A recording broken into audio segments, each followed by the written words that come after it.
दबंगई और हमेशा विवादित बयानों से सुर्खियों में रहने वाले गोपालपुर से जदयू विधायक गोपाल मंडल की दबंगई एक बार फिर देखने को मिली। इस बार विधायक के बेटा आशीष कुमार ने जमीन विवाद को लेकर जमीन मालिक लाल बहादुर सिंह पर गोली चला दी, जिसको बचाने में उनके बेटे का दोस्त रवि कुमार गोली लगने से बुरी तरह घायल हो गया। हालांकि गनीमत रही कि युवक की जान नहीं गई। घटना के बारे में बताया जा रहा है कि लाल बहादुर सिंह की निजी जमीन पर विधायक गोपाल मंडल बीते 20 दिनों से कब्जा करना चाह रहे थे। विरोध करने पर मारपीट और जान मारने की धमकी गोपाल मंडल की ओर से दी जा रही थी। हालांकि इसकी सूचना पुलिस को नहीं दी गई थी। आज जब लाल बहादुर सिंह अपनी जमीन पर गए तो देखा कि उनकी जमीन पर जबरन कंस्ट्रक्शन का काम किया जा रहा है। उसके बाद वे अपनी पत्नी मीरा प्रसाद, पुत्र वीर बहादुर और वीर बहादुर के दोस्त रवि अवैध रूप से जमीन कब्जा करने का विरोध करने लगे, जिसके बाद विधायक गोपाल मंडल के पुत्र आशीष मंडल और उनके गुर्गों ने चारों की जमकर पिटाई कर दी। उसके बाद आशीष मंडल ने लाल बहादुर सिंह पर गोली चला दी और उनको बचाने में रवि कुमार के सिर में गोली लग गई, जिससे वो गंभीर रूप से घायल हो गए। घटना के बाद घटना की जानकारी मिलते ही मौके पर पहुंची स्थानीय बरारी थाने की पुलिस ने सभी घायलों को इलाज के लिए मायागंज अस्पताल में भर्ती कराया, जहां पर डॉक्टर ने रवि को बेहतर उपचार के लिए पटना पीएमसीएच रेफर कर दिया।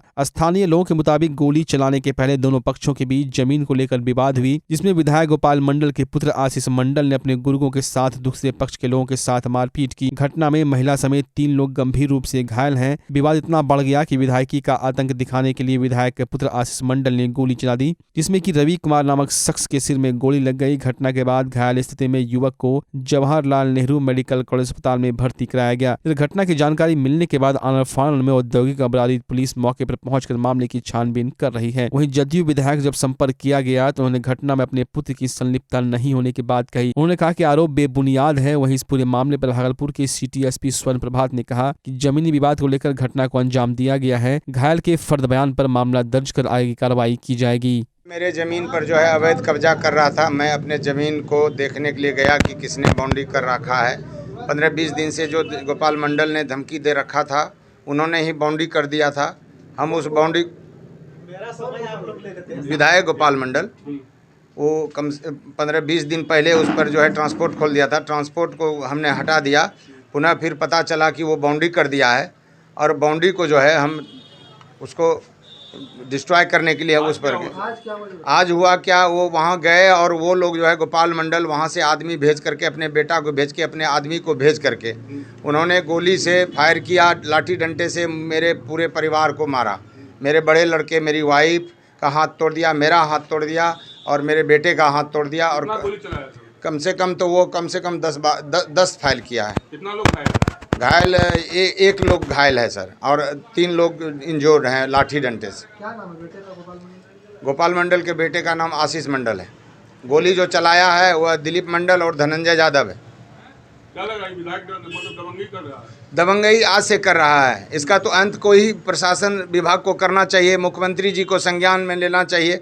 लेकिन ये मनबड़ू इतने हैं कि इनको कोई आज तक जो है इस पर कोई आंच नहीं आ रहा है। दिलीप नाम का था, रिंकू था, सब करवा रहा है गोपाल मंडल। कौन है गोपाल मंडल? गोपाल मंडल विधायक है, गोपालपुर का, वही है डायरेक्टर इसका। जमीन हथियाना चाह रहे हैं? हाँ, मेरा जमीन हथियाना चाह रहा है। मामला दर्ज करवाएंगे? एकदम करवाएंगे, तो एकदम कराएंगे। क्या आदमी घायल है? हम लोग अभी 3 आदमी बहुत जबरदस्त घायल, 4 आदमी, एक सरद है रवि। कार्रवाई होनी चाहिए क्या? कार्रवाई ऐसा वैसा नहीं, पूरा अच्छा से कार्रवाई होनी चाहिए। बरारी पुलिस को सूचना मिली थी कि बिग डैडी करके एक रेस्टोरेंट है, वहाँ पर कुछ लोग आपसी मारपीट किए हैं। तत्काल पुलिस की टीम वहाँ पहुँची, वहाँ देखे कि 4 लोग घायल हैं। उसमें से एक व्यक्ति को गोली का छर्रा लगा हुआ था और तत्काल उनको पुलिस के द्वारा अस्पताल ले जाया गया और वहाँ पर उनका इलाज चल रहा है। और अन्य जो 3 जख्मी लोग हैं उनका भी इलाज कराया जा रहा है। जो रेस्टोरेंट है उनके जो संचालक है उन पे प्रथम दृष्टया आरोप लगाया जा रहा है और जो जख्मी हालत में जो लोग हैं उनका फर्द बयान लिया जाएगा अस्पताल में। उसके बाद पुलिस की कार्रवाई की जाएगी। भागलपुर पुलिस की बड़ी लापरवाही देर शाम देखने को मिली, जब एक 6 साल का बच्चा मनाली चौक पर एक स्थानीय व्यक्ति जितेंद्र कुमार सिंह को मिला, जिसके बाद उन्होंने उससे पूछा कि कहाँ घर है तुम्हारा। तब बच्चे ने बताया कि कुछ लोग उसे बोरे में बंद कर ले जा रहे थे, लेकिन स्पीड ब्रेकर के पास बोरा गिर गया और वो अपहरणकर्ताओं के चुंगल से भाग गया। जिसके बाद जितेंद्र सिंह ने बच्ची को कचहरी चौक पर ट्रैफिक व्यवस्था में तैनात एसआई अरुण पासवान के हवाले कर दिया। जिसके बाद ट्रैफिक एएसआई ने तिलकामांझी थाने को सूचना दी। वहीं बच्चा लगातार कह रहा था कि उसका अपहरण किया गया है, लेकिन थाने से आई एएसआई ने गाड़ी पुलिस उतरने की भी जहमत नहीं उठाई और कहा कि बच्चा झूठ बोल रहा है और बच्चे को उसके माता पिता के हवाले कर वहां से चलती बनी। बच्चे के द्वारा अपहरण किए जाने की बात कही जा रही थी, जिस पर पुलिस को जांच कर यह पता लगाने की जरूरत थी कि बच्चा सच बोल रहा है या झूठ, लेकिन तिलकामांझी थाने से आई एएसआई कोई कार्रवाई नहीं करते हुए बच्चे को उसके माता पिता को सौंपकर चलती बनी। अपने मोहल्ले में बैठा हुआ था तो पता नहीं कहां से कोई आदमी आके बोला मेरे को कपड़ा मुंह में कपड़ा बांध के हाथ बांध के बोरा में घुसा के कहाँ ले गया, कहीं फेंक दिया। क्या नाम हुआ तुम्हारा? अरे कब तुमको पकड़ा था? 5:50 में। पिताजी का नाम क्या हुआ? चंद्रशेखर। कहाँ घर हुआ?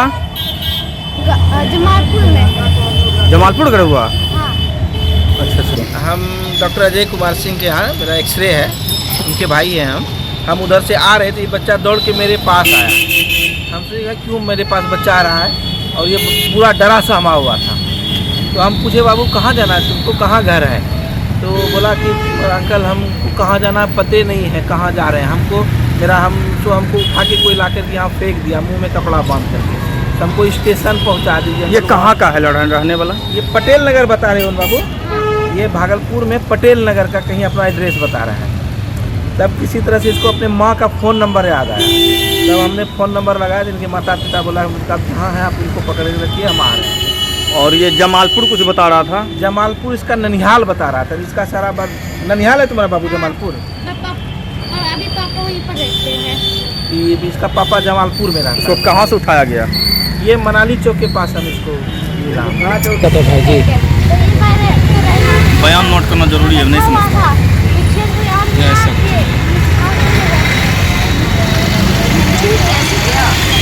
मैं वो कचरा में फेंक दिया, वो कचरा में गिर गया, उसके बाद नोकीला चीज मिला मुझे, उसे छेद हुआ था तो बोरा में, तो उसी से मैं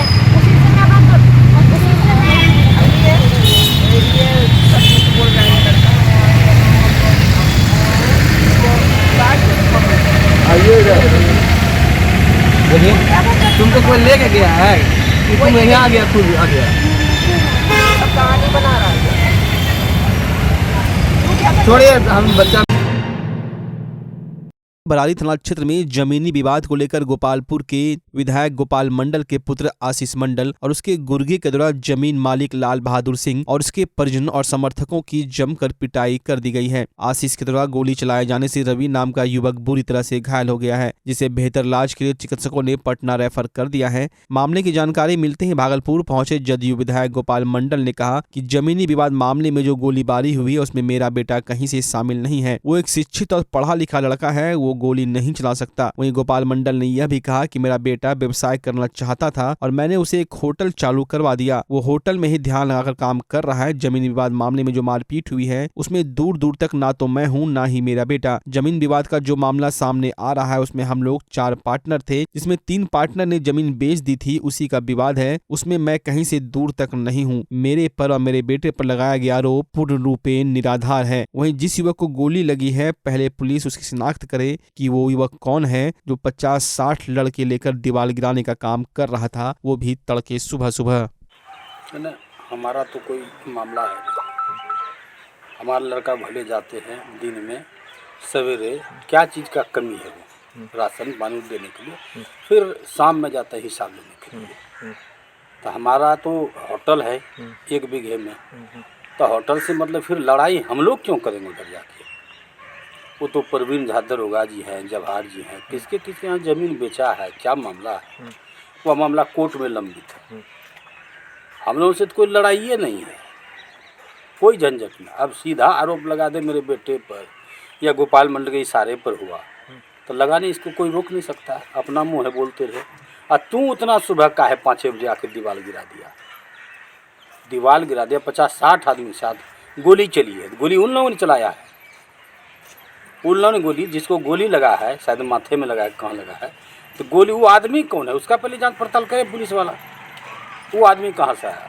50-60 आदमी से आके सब दीवार एक तरफ से गिरा दिया, तो गिरा दिया तो हमारा नहीं गिराया, उन लोगों का मामला है। हम 4 पार्टनर थे, जिसमें एक मुकेश जी, हम शास्त्री लड्डू मामा, जो जिसको शास्त्री कहते हैं, कौन शास्त्री कहते हैं, वो एक अनिल मामू थे, 4 पार्टनर। सबों ने ज़मीन अपना बेच दिया, हमने बेचे। 4 बीघा ज़मीन था, 1 बीघा हम रखे, उसमें होटल चला रहे। हमसे तो कोई लड़ाई नहीं है, कहीं किसी प्रकार की बात नहीं है। और भालपुर में कहीं घटना हो तो वो बाल मंडल ऐसा करवा दिया, ये कर दिया, वो कर दिया, ये चलने वाला है। अनुसंधान में आएगा, मेरे बेटे को बदनाम कर रहा है तो मेरा बेटा कहीं गोली चलाने वाला है। देहरादून से पढ़ लिख के आए, पापा हम बिजनेस करेंगे। तो बिजनेस में हम क्या करोगे? होटल चलाएंगे। चलो होटल खोलो।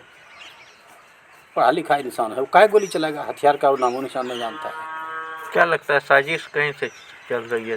साजिश चल रही हो नहीं हो, हम तो कुछ जानते ही नहीं हैं इस मामले में। और साजिश कौन बड़का खून हो गया? हमारे तरफ से कोई आदमी नहीं गया है। 50-60 आदमी से आग के सुबह उन्होंने दीवार गिरा। ये जानकारी बाद में मिली जब हंगामा हुआ वहाँ। तब क्या चीज़ का हंगामा है? तो ये तो वही बोले उन लोगों का ज़मीन है, उन लोगों का दीवार है। हमारा 1 बीघे के अंदर ये दीवार है, तो दीवार किधर है होटल? उस ज़मीन से हमको कोई ताल्लुकात नहीं, वो ज़मीन हमारा है ही नहीं। फिर हमारा समर्थक क्यों जाएगा मारने के लिए?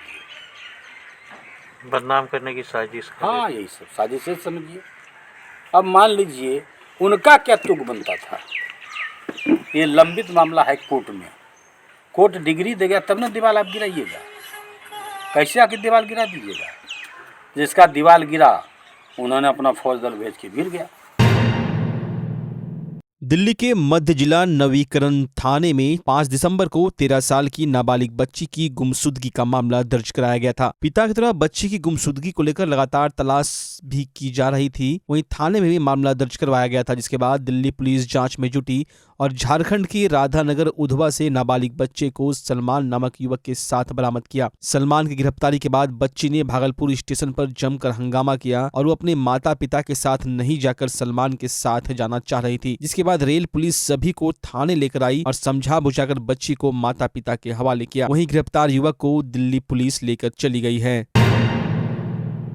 पूरे देश के साथ साथ बिहार में भी लगातार साइबर ठगी का मामला सामने आ रहा है। साइबर ठग खास करके आम लोगों को अपना शिकार बना रहे हैं। ताजा मामला भागलपुर के इसाकचक के लालू चक का है, जहां के रहने वाले मजदूर राधे तांती साइबर ठगी का शिकार हुआ। पीड़ित व्यक्ति ने बताया कि अक्टूबर माह में SBI बैंक के द्वारा क्रेडिट कार्ड दिया गया था। क्रेडिट कार्ड हमने रखा था। एक दिन किसी महिला के द्वारा फोन आया और कहा आपका क्रेडिट कार्ड अपडेट करेंगे, आप अपना फोन नंबर पास में ही रखना। मैंने अपना फोन पास ही रखा था। उधर से OTP आया तो लड़की मुझसे OTP पूछी, मैंने OTP बता दिया। उसी समय मेरे खाते का 58,000 रुपये गायब हो गया। उक्त मामले की जानकारी स्थानीय इसाकचक थाना में आवेदन देकर प्राथमिकी दर्ज करने का आवेदन दिया। आपको बता दें कि लगातार अधिकारियों से लेकर मजदूर तबके के लोगों को इसका शिकार बनाया जा रहा है। सबसे बड़ा सवाल यह उठता है कि साइबर ठगी के पास किसी भी खाताधारी का मोबाइल नंबर कैसे उपलब्ध हो जाता है। इस टाइप का फ्रॉड हुआ है।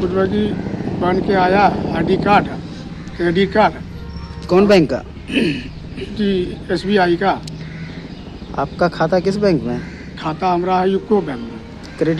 क्रेडिट कार्ड कहाँ से लिए थे? क्रेडिट कार्ड उसी के कॉल से आया, तो वहीं से फ़ोन किया था हमको। फ़ोन किया था तो लड़की थी SBI का, तो वही बुला करके सबसे बहुत सारा को करवा रहा था।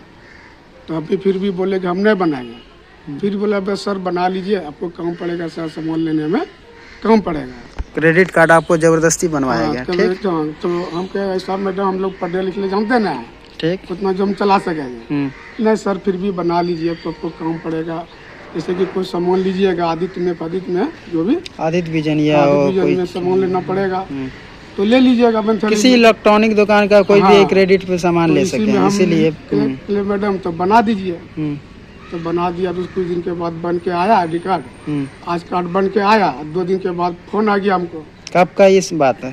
ये बात है सर दुर्गा पूजा के पहले की, अक्टूबर मंथ में। हाँ, दुर्गा पूजा के पहले की। अब क्रेडिट कार्ड उसी से महीने में बना था आपका? शायद उसी महीने में बना था, हमको ठीक से। SBI से? SBI कहाँ से? SBI बैंक से। SBI बैंक तो फोन आया तो बोला कैसे हम वहाँ से बोल रहे हैं, हमको बताइए। ठीक। तो उसी में जो पूछा हम बता दिए। जब आपके साथ अक्टूबर महीना में दुर्गा पूजा में ये कहानी हुई तो क्या आप आवेदन दिए थाना में आकर के? नहीं, उस हमको कुछ मतलब हम सोचे कार्ड बनिए गया है। उस समय आपको पता नहीं चला? कार्ड हम घर में धर दिया है। ठीक। तो इधर 2 दिन पहले की बात है, जो पैसा कटा ना तो आपको बाद में पता चला? तब बाद में पता चला परसों से। जब आप अपना खाता चेक किए? हाँ हाँ, जब देखा कि ऐसे आने लगा तब जा करके कौन से बैंक में खाता, कौन एथी में आपका? यूको बैंक में है। जगह किस ब्रांच में? ब्रांच SBI का अधिक है। लोधीपुरी में है यूको बैंक? हाँ, लोधीपुर में। वही पूछ रहे हैं हम। हाँ, लोधीपुर में।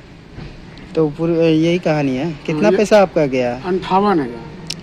आपको कंपनी से कॉल आई थी क्या? कंपनी से तो कॉल नहीं अभी तक आई है। क्रेडिट कार्ड वाले की तरफ? क्रेडिट कार्ड का। हाँ, OTP आप दिए? हाँ, OTP हम से मिस्टेक से चला गया, मांगा, हम दे दिए। आपसे पूछा गया अंक? हाँ, 6 अंक बताइए। हाँ, 6 अंक बताया गया और हमें गलती से सूरबे में ऐसा हो गया, हम लोग नहीं जानते थे। जब आप पढ़े लिखे नहीं है इस चीज के लिए, तो आप इस काहे के लिए क्रेडिट कार्ड बनाए? आप नहीं बनाएंगे, अब हमको इस सबसे हमको कोई नहीं, हमसे गलती हो गई है।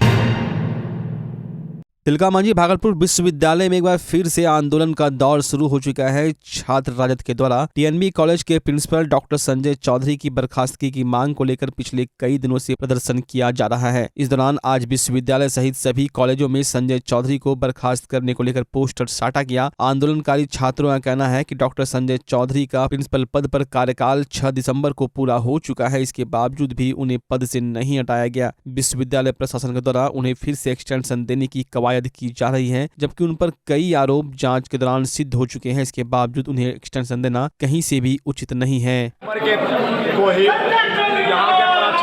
श्री संजय चौधरी का कार्यकाल समाप्त हो चुका है और 6 तारीख से इन्होंने अपने पद को नहीं छोड़ा और हम लोगों ने 7 तारीख को कुल सचिव, कुलपति और प्रतिकुलपति से मिलकर अपना आवेदन सौंपा कि इन्होंने 5 साल का जो कार्यकाल TNB कॉलेज में बिताया है बेहद ही घिनौना और भ्रष्टाचार के रूप में किया है। SSB कॉलेज हो, मुरारका कॉलेज हो या JP विश्वविद्यालय हो, वहाँ से आए तो अपने काले कारनामों में खुद से सेल्फ अटेस्टेड करके आए। और ये इससे बड़ा दुर्भाग्य और क्या होगा कि इस विश्वविद्यालय में रहते हुए खुद कुलपति बने और अपने ऊपर लगे दामन पर दाग यहाँ के पद्मकांत झा को कहकर यह कहते हैं कि आप इस बात को लिख दीजिए कि मेरे ऊपर जो वित्तीय अनियमितता के आरोप लगे हैं वो सरासर गलत है। TNB कॉलेज के प्राचार्य संजय कुमार चौधरी का 5 वर्ष 6 दिसंबर को ही पूरा हो गई है और इनका पूर्व में भी जो इतिहास रहा है वो बहुत ही भ्रष्टाचार रहा है। मुरारका कॉलेज में भी इन्होंने परीक्षा में काफ़ी धांधली की थी। जो विद्यार्थी एक्सपेल्ड हो गए उनको भी इन्होंने फिर से एग्ज़ाम देने का और दिलवाने का काम किया। जब जांच कमेटी बैठी तो उसमें वह दोषी पाया गया। फिर जब TNB कॉलेज में भी काफ़ी सारे काम हुए।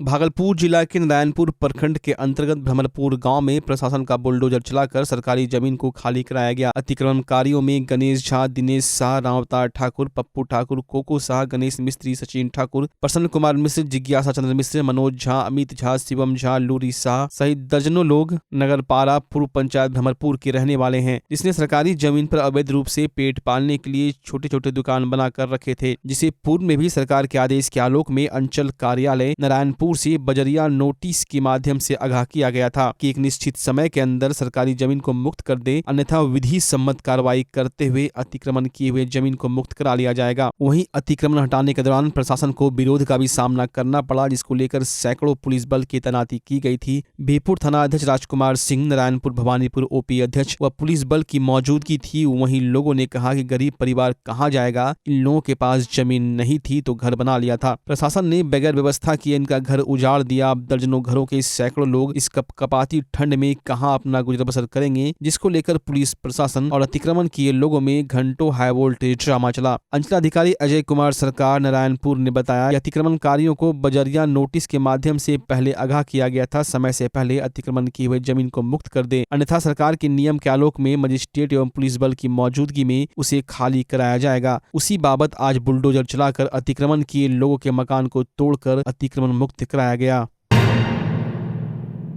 बिहार निर्वाचन आयोग के द्वारा नगर निकाय चुनाव की घोषणा की जा चुकी है। चुनाव 2 चरणों में संपन्न होगा। पहले चरण का चुनाव 18 दिसंबर को संपन्न होना है, मतगणना 20 दिसंबर को, जबकि दूसरे चरण का चुनाव 28 दिसंबर और मतगणना 30 दिसंबर को निर्धारित किया गया है। भागलपुर में चुनाव 28 दिसंबर को संपन्न होगा, जिसको लेकर जिला प्रशासन की ओर से तैयारियां शुरू कर दी गई है। गौरतलब है कि इस बार चुनाव की प्रक्रिया अलग तरीके से होगी और वार्ड पार्षद के अलावा मेयर व उप मेयर का भी चुनाव निर्वाचन प्रक्रिया के तहत होगा। इसी को लेकर जिला स्कूल मैदान में सोमवार को प्रशिक्षण कार्यक्रम आयोजित किया गया, जहां चुनाव को कदाचार मुक्त बनाने को लेकर काउंटिंग बूथ के लिए नियुक्त किए गए अधिकारियों एवं प्रभारियों को प्रशिक्षण दिया गया। प्रशिक्षण 2 पाली में हुए, जिसमें पहली पाली में लगभग 2500 लोगों को ईवीएम सहित बूथ पर चुनाव संपन्न कराने को लेकर प्रशिक्षण दिया गया, जबकि दूसरी पाली में लगभग 3000 लोगों ने प्रशिक्षण लिया।